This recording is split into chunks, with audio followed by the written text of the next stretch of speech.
If you want to hang on to your preps, don't be a prepper. Don't look like one. Don't sound like one. Don't act like one. If you want to see how to do this, stay tuned.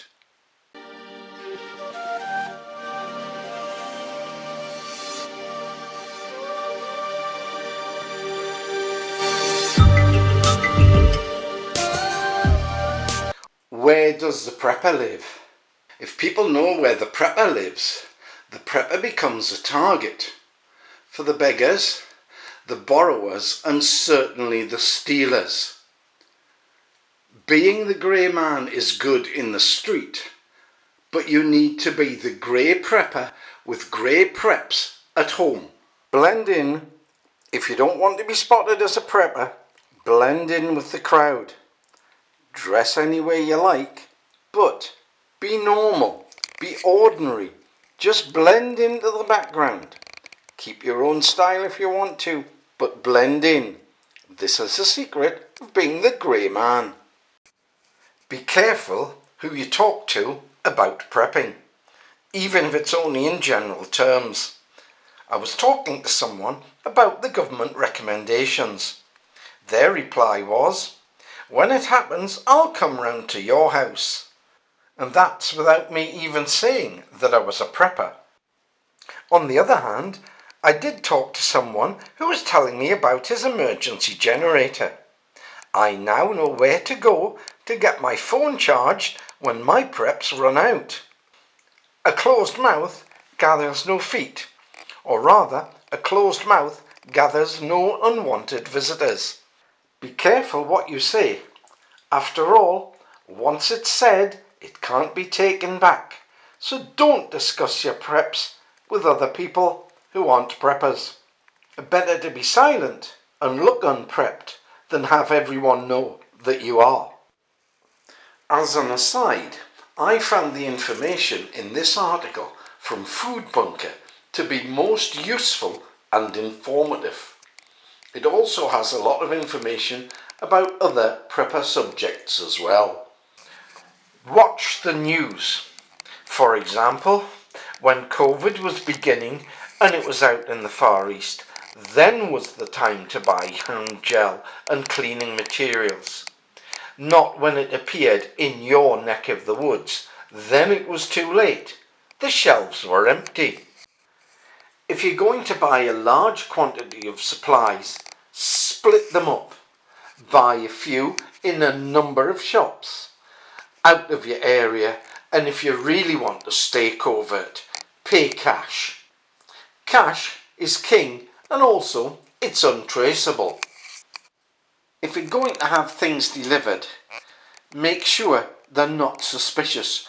Don't suddenly get a whole load of cartons when normally you don't get any. And make sure once you've emptied the cartons, you get rid of them properly. Stacking them outside the back of the house with the names and content showing is a sure giveaway. If necessary, cut off the labels, squash them, and get rid of them somewhere else. The local paper and recycling bin is a good place. One further away from home is even better. When you do bring your preps home, bring them home in ordinary bags that are zipped closed so people can't see inside. Don't get carried away. Only buy stuff you know that you're going to use, you know that you've got the facilities to prepare for, and you know that you can store. Decide on the quantity of stuff you need. After all, you can change your plans later on or as situations start to change, and get your preps in that you need on time. May be better in the long run to keep your preps in smaller containers and open them one at a time rather than open a large container and have half the stuff go off because you can't store it properly. Along with this, you need to consider how you're going to prepare your food. Have you got the right sort of cookers? And have you got enough fuel? And if you have, where are you going to store the fuel safely? Collecting your preps is only the first step. Effective storage is the second. Notate your stock with use-by dates, your use-by dates, so older stock can be used and replaced on a regular but piecemeal basis. This avoids having to have large-scale, noticeable restocking purchases. Stock needs to be correctly stored to prevent infestation, deterioration and spoilage. Cool, dark and dry are the watchwords for effective storage. Once you've gathered your preps, quietly and covertly, now is the time to keep them covert. Some items like water butts can be kept hidden in plain sight. But again, you need to be careful.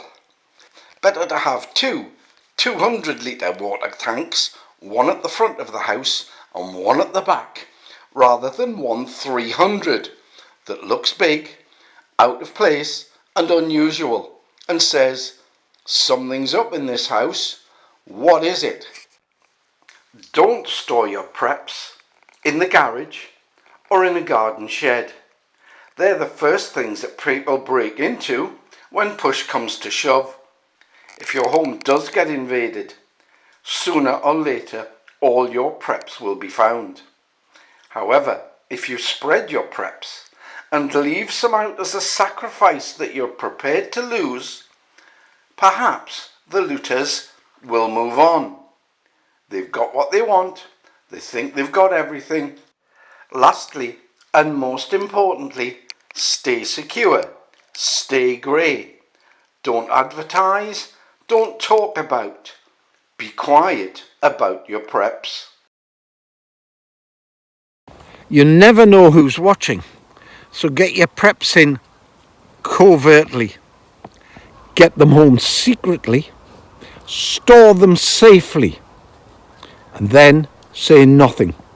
You know it makes sense. It'll serve you well. Thank you to everyone who watches, comments, and hopefully subscribes. Remain the grey man. Stay quiet.